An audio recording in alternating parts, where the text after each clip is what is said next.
And we're back to learning Photoshop in here, day 171. Let me show the Solarize filter. Press Ctrl J here to copy the original. And under Filter Stylize you can find it. It's a one-click option.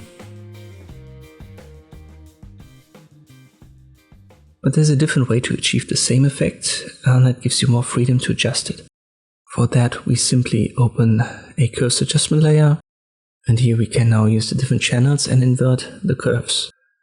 So if you flip it, this would be for the general RGB channel.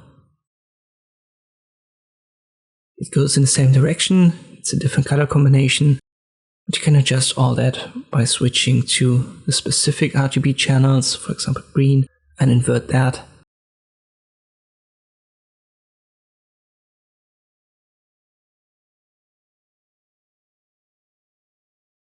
Let me do it for the red channel.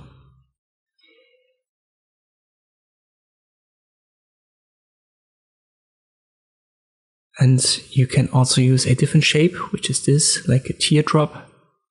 So it's an inverted Gauss curve. And all of that solarizes the image, but with a different focus on the colors. And here you can then pick and choose whatever you like best. But if you just want to have a quick solution, you can find this filter under Stylize. Hope this video was helpful, thank you for watching, and I'll see you next time.